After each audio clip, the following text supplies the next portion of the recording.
தாஜ்மஹால் இருக்கு இல்லையா, தாஜ்மஹால் கட்டது ஷாஜகான் கிடையாது, ராஜேந்திர சோழன் அப்படின்னு சொன்னா கேட்கவே செம்ம ஷாக்கிங்கா இருக்கும் இல்லையா? என்னப்பா காலங்காலமா பார்த்தோம் அப்படின்னா மும்தாஜுக்காக வந்துட்டு ஷாஜகான் தான் அந்த தாஜ்மஹால் அப்படின்றதெல்லாம் கட்டினாங்க அப்படின்னு வந்து சொல்லிக்கிட்டு இருந்தாங்க.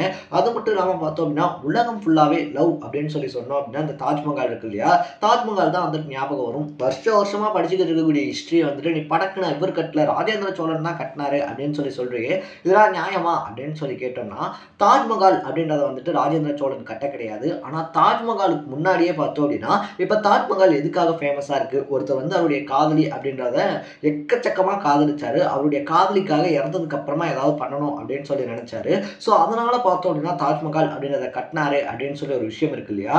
ஸோ அந்த விஷயத்த பார்த்தோம் அப்படின்னா தாஜ்மஹாலுக்கு முன்னாடியே நம்ம தமிழ்நாட்டில், அதுவும் திருவாரூர் இருக்கு இல்லையா, திருவாரூர்ல தன்னுடைய காதலிக்காக ஒரு கோவிலை தாஜ்மஹாலா கட்டினவர் தான் ராஜேந்திர சோழன் அப்படின்னே சொல்லலாம். ஸோ எந்த விஷயத்துக்காக கட்டப்பட்டுச்சு அப்படின்றத நம்ம பேஸ் பண்ணி பார்க்கும்போது தான் தாஜ்மஹாலுக்கு முன்னாடியே பார்த்தோம்னா தன்னுடைய காதலிக்காக, தன்னுடைய காதலி ஆசைப்பட்டாங்க அப்படின்றதுக்காக ஒரு அழகான கோயில் அப்படின்றத செங்கல் கோயிலா இருந்த ஒரு கோயிலை பார்த்தோம் அப்படின்னா கல்கோயிலா மாத்தி தராரு. கல்கோயிலா மாத்தி தந்ததோட மட்டும் இல்லாம பார்த்தோம்னா ராஜேந்திர சோழனுடைய புகழ் அப்படின்றத நம்ம சொல்லி முடிக்க முடியாது அப்படின்னே சொல்லலாம். ஏன்னா கடாரம் கொண்டான் அப்படின்ற பெயரா இருந்தாலும் சரி, இல்லைன்னா அதை தாண்டி பார்த்தோம் அப்படின்னா ரொம்ப பெரிய வீரமிக்க ஒரு அரசன் அப்படின்னு சொல்றாங்க. ஸோ அப்படிப்பட்ட ஒரு அரசனுக்கு பார்த்தோம் அப்படின்னா திருவாரூர்ல இருக்கக்கூடிய ஒரு ஆடல் அழகி மேல காதல் அப்படின்றது வருது. அவங்க தான் பறவை நங்கையார் அப்படின்னே சொல்லலாம். ஸோ திருவாரூர்ல இருக்கக்கூடிய ஒரு ஆடல் அழகியான பறவை நங்கையார் மேல காதல் அப்படின்றது வந்ததோட மட்டும் இல்லாம இவங்களுடைய பட்டத்து அரசி இருக்காங்க இல்லையா, பட்டத்து அரசிக்கு கூட கிடைக்காத ஒரு பேர் புகழ் அப்படின்றத பார்த்தோம்னா பறவை நங்கையாருக்கு கிடைக்குது அப்படின்னு சொல்லப்படுது. ஸோ இந்த காதல் அப்படின்றது பார்த்தோம் அப்படின்னா பல இடங்கள்ல தெரியாத ஒரு விஷயமா இருந்துகிட்டு இருக்கு. இன்னும் சொல்ல போனோம் அப்படின்னா சோழர்கள் அப்படின்னு சொன்னோம் அப்படின்னாலே சிலப்பதிகாரம் நம்ம எல்லாருக்குமே ஞாபகம் வரும். அந்த சிலப்பதிகாரத்துல வரக்கூடிய கோவலன் இருக்கார் இல்லையா, கோவலன் கண்ணகி கேரக்டர் யாருமே பார்த்தோம்னா லைஃப்ல படிக்காம வந்திருக்க மாட்டோம் தமிழ்நாட்டில் இருக்கக்கூடியவங்க அப்படின்னே சொல்லலாம். ஏன்னா ஒரு ரொம்ப பெரிய வணிகர் குடும்பத்துல பிறந்த ஒருத்தருக்கும் அதுக்கப்புறமா பார்த்தோம் அப்படின்னா கண்ணகி இருக்காங்க இல்லையா, கண்ணகி மேல ஏற்படக்கூடிய காதல் அப்படின்றதும் பார்த்தோம் அப்படின்னா அதுக்கப்புறமா அவருடைய லைஃப்ல இருந்து டிஸ்ட்ராக்ட் ஆகி போறது, மறுபடியும் கண்ணகியை நோக்கியே வருது. தன்னை விட்டு கணவர் போயிருந்தாலுமே அதுக்கப்புறமா தாங்கிட்ட திரும்பி வந்த கணவர் வந்துட்டு அந்த மன்னன் தண்டனை கொடுத்துட்டாருன்னு சொல்லி மன்னனுக்கு எதிராக சாப விடுறது அப்படின்ற மாதிரிலாம் இருந்திருக்கும். ஸோ அந்த மாதிரி சோழர் காப்பியத்துல ஒரு காதல் அப்படின்றது எல்லாருக்கும் தெரிஞ்சிருக்கும் போது யாருக்குமே தெரியாம இருக்கக்கூடிய அந்த காதல் தான் ராஜேந்திர சோழனுடைய காதல் அப்படின்னே சொல்லலாம். ஸோ ராஜேந்திர சோழனை பொறுத்த வரைக்குமே பார்த்தோம்னா வீரத்துல அவர் அடிச்சுக்கவே முடியாது அப்படின்னு சொல்றாங்க. ஏன்னா அந்த அளவுக்கு பார்த்தோம் அப்படின்னா வீரமிக்க ஒரு அரசா இருந்ததோட மட்டும் இல்லாம கிட்டத்தட்ட கிபி 1012 இருந்து 1044 வரைக்கும் பார்த்தோம் அப்படின்னா அந்த சோழர்கள் இருக்காங்க இல்லையா, சோழ அரசவையில மன்னரா இருந்திருக்காரு அப்படின்னு சொல்லலாம். ஸோ அந்த நேரத்துல தான் திருவாரூரை சேர்ந்த ஆடல் அழகியான பறவை நங்கையாரை மீட் பண்றாரு. மீட் பண்ணோன்னே அவங்களுக்குள்ள காதல் அப்படின்றதெல்லாம் வருது. ஸோ அந்த காதல் அப்படின்றது நல்லா போய்கிட்டே இருக்கும் போது தான் பார்த்தோம்னா பறவை நங்கையார் என்ன சொல்றாங்கன்னா, இந்த மாதிரி ஒரு கோயில் வந்துட்டு இருக்கு, அந்த கோயில் செங்கல் கோயிலா இருக்கு, அதை வந்துட்டு நீங்க கல் கோயிலா மாத்தி கொடுக்கணும் அப்படின்னு சொல்றாங்க.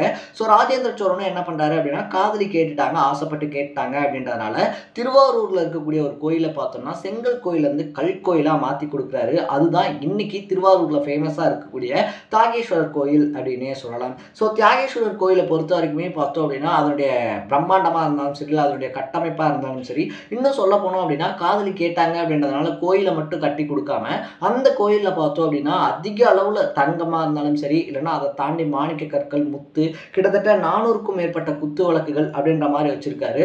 38 குத்து விளக்குகள் பார்த்தோம் அப்படின்னா தங்கத்தால் செய்யப்பட்டதா இருக்கு அப்படின்னு சொல்றாங்க. சோ அந்த அளவுக்கு பார்த்தோம் அப்படின்னா பறவை நங்கியா இருக்காங்க இல்லையா, அவங்க மேல காதல் அப்படின்றத ராஜேந்திர சோழன் வச்சிருக்காரு. அந்த காதல்னால அவங்க கேட்ட அந்த கோயில் அப்படின்றத மட்டும் கட்டி கொடுக்காம விழுப்புரத்துக்கு பக்கத்துல இருக்கக்கூடிய ஒரு இடத்துக்கு பார்த்தோம் அப்படின்னா பறவைபுரம் அப்படின்னு சொல்லியே பேர் வைக்கிறாரு. சோ அந்த அளவுக்கு அவங்க மேல காதல் அப்படின்றது இருந்ததோட மட்டும் இல்லாம அதுக்கப்புறமா மதுரை டு திண்டுக்கல் பைபாஸ்ல இன்னை வரைக்குமே பறவை அப்படின்ற ஒரு ஊர் இருந்துகிட்டு இருக்கு இல்லையா.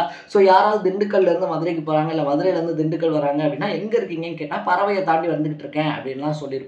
ஸோ நம்மளுமே பல பேர் கேட்டிருப்போம். ஸோ அந்த பறவையுமே பார்த்தோம் அப்படின்னா பறவை நங்கையா இருக்காங்க இல்லையா, அவங்களுடைய நினைவா அவங்களுடைய காதலா பார்த்தோம் அப்படின்னா பறவை நங்கையபுரம் அப்படின்னு சொல்லிட்டு தான் அந்த ஊருக்கு பேர் அப்படின்றதும் வச்சிருக்காங்க.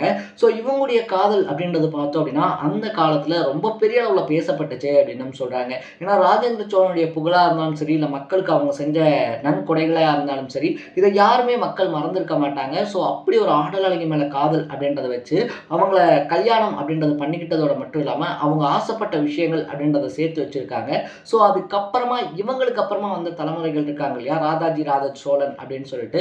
ஸோ ராஜாஜி ராஜ சோழன்லாம் என்ன பண்ணுறாரு அப்படின்னு சொல்லி பார்த்தோம்னா, அப்பா வந்துட்டு பறவை நங்கையார் இருக்காங்க இல்லையா, அவங்க மேலே காதல் அப்படின்றத அதிக அளவில் வச்சுருக்காங்க அப்படின்னு சொல்லிட்டு பறவை நங்கையாருக்காக ஒரு திருமேனி அப்படின்றத அந்த கோயிலே உருவாக்குறாங்க. உருவாக்கப்பட்டதோடு மட்டும் இல்லாமல் அந்த கோயில் உருவாக்கப்பட்ட நாள் இருக்கு இல்லையா, அந்த கோயிலில் எல்லா வேலையுமே முடிஞ்சு அந்த குடமுழுக்கு நடக்கக்கூடிய அன்னைக்கு பார்த்தோம் அப்படின்னா ராஜேந்திர சோழனும் பறவை நங்கையாரும் ஒரே தேரில் வந்தாங்க அப்படின்னும் அந்த கல்வெட்டில் எழுதப்பட்டிருக்கு. ஸோ அவங்க 2 பேருமே வந்து ஒரு குறிப்பிட்ட இடத்துல நின்று பார்த்தோம் அப்படின்னா ஒரு விளக்கு அப்படின்றத ஏற்றி வச்சிருக்காங்க. அவங்க 2 பேர்த்தோட நினைவாக அந்த விளக்கு அப்படின்றத ஏற்றி வச்சதுனால அவங்க எந்த இடத்துல நின்று விளக்கு ஏற்றி வச்சாங்களோ அந்த இடத்துல பார்த்தோம் அப்படின்னா ஒரு செப்பு தகடு மாதிரி பதிவு அப்படின்றது பண்ணப்பட்டதோட மட்டும் இல்லாமல் அதுக்கு அடுத்து வந்த ராஜாதிராஜ சோழன் இருக்கார் இல்லையா, அதாவது ராஜேந்திர சோழனுடைய பையன், அவர் என்ன பண்ணுறாரு அப்படின்னா இவங்க 2 பேத்துக்குமே வருஷம் ஒரு விழா மாதிரி எடுத்து கொண்டாடவும் செய்கிறாரு. ஏன்னா நம்ம அப்பா இருக்கார் இல்லையா, அப்பாவுக்கு பொறுத்த வரைக்குமே பார்த்தோம் அப்படின்னா காதல் அப்படின்றது இருந்திருக்கு. அது மட்டும் இல்லாமல் அந்த காதல் அப்படின்றது பார்த்தோம் அப்படின்னா ரொம்ப தூய்மையான ஒரு விஷயமா இருந்திருக்கு, எந்த எதிர்பார்ப்புமே இல்லாத ஒரு விஷயமா இருந்திருக்கு. அன்னைக்கு இருந்த காலகட்டத்தில் இருந்த புலவர்கள்லாம் இருக்காங்க இல்லையா, அவங்க எல்லாராலையுமே பேசப்பட்ட ஒரு விஷயமாகவும் இருந்திருக்கு. பழைய சங்ககால இலக்கியங்கள்லாம் இருக்கு இல்லையா, அதுலேயுமே பறவை நங்கையாரை பற்றி பார்த்தோம் அப்படின்னா பல இடங்களில் குறிப்பிட்டும் இருக்காங்க. ஸோ இந்த மாதிரியான ஒரு காதல் அப்படின்றத பண்ணியிருக்காங்க. அப்படின்றதுனால அவங்க அப்பா அவங்க அம்மா 2 பேத்துக்குமே, அதாவது ராஜேந்திர சோழன் பறவை நங்கையார் இருக்காங்க இல்லையா, இவங்க 2 பேத்துக்குமே பார்த்தோம் அப்படின்னா திருமேனி அப்படின்றத எடுத்து வருஷம் வழிபாடு அப்படின்றதும் நடத்தப்பட்டிருக்கு. இதுக்கப்புறமா ராஜாஜி ராஜ சோழன் இருக்கார் இல்லையா, அவங்களுக்கு அப்புறமா வந்த 2ஆம் ராஜேந்திர சோழனும் என்ன பண்றாரு அப்படின்னா அந்த கோயிலை அவரால் முடிஞ்ச அளவுக்கு அடுத்த கட்டத்துக்கு எடுத்துட்டு போனாரு அப்படின்னு சொல்லப்படுது. ஸோ இன்னைக்கு திருவாரூர் தியாகேஸ்வரர் கோயில் அப்படின்னு சொல்லி நம்ம கொண்டாடிக்கிட்டு இருக்கக்கூடிய விஷயம் இருக்கு இல்லையா, அது பல நூற்றாண்டுகளுக்கு முன்னாடி ராஜேந்திர சோழன் அவருடைய காதலிக்காக கட்டின ஒரு கோயில் அப்படின்னே சொல்லலாம். ஸோ நம்மள பலருமே தாஜ்மஹாலை வந்துட்டு பல இடங்களில் தூக்கி பேசியிருக்கோம். தாஜ்மஹால் அதனால் அந்த அளவுக்கு ஒருத்தரா இல்லையாப்பா அப்படின்னு சொல்லி கேட்டோம்னா கண்டிப்பாக தாஜ்மஹாலுக்கு பின்னாடி ஒரு வரலாறு அப்படின்றது இருக்குது, தாஜ்மஹாலுக்கு பின்னாடி ஒரு காதல் அப்படின்றது இருக்குது. ஆனால் இன்னைக்கு தமிழ்நாட்டில் இருக்கக்கூடிய திருவாரூரில் இருக்கக்கூடிய தியாகேஸ்வரர் கோயில் இருக்கு இல்லையா, அதுக்கு பின்னாடியும் இந்த மாதிரி ஒரு வரலாறு இருக்குது அப்படின்றது நம்மள பலருக்குமே தெரியாத ஒரு விஷயமா இருக்குது அப்படின்னே சொல்லலாம். ஸோ இது மட்டும் இல்லாமல் திருவாரூரில் இருக்கக்கூடிய ஒவ்வொரு கோயிலுக்கு பின்னாடியாக இருந்தாலும் சரி, இல்லைனா தமிழ்நாட்டில் இருக்கக்கூடிய ஒவ்வொரு இடத்துக்கு பின்னாடியாக இருந்தாலும் சரி, எக்கச்சக்கமான வரலாறுகள் அப்படின்றது இதே மாதிரி ஒளிஞ்சிக்கிட்டு இருக்கு அப்படின்னே சொல்லலாம். ஸோ இதெல்லாம் நம்ம தெரிஞ்சுக்கிறத விட்டுட்டு வெவ்வேறு மாநிலங்களில் வெவ்வேறு நாடுகளில் இருக்கக்கூடிய சிறப்பம்சங்கள் இருக்கு இல்லையா, ஸோ அந்த மாதிரியான இடத்துக்கு போகிறதா இருந்தாலும் சரி, அங்கே போய் சுற்றி பார்க்குறதா இருந்தாலும் சரி, பல ஃபாரினர்ஸ் பார்த்தோம் அப்படின்னா இங்கே இருக்கக்கூடிய மாமல்லபுரத்துக்கும் வெவ்வேறு பிளேசஸ்க்கும் வந்துட்டு போகிறாங்க.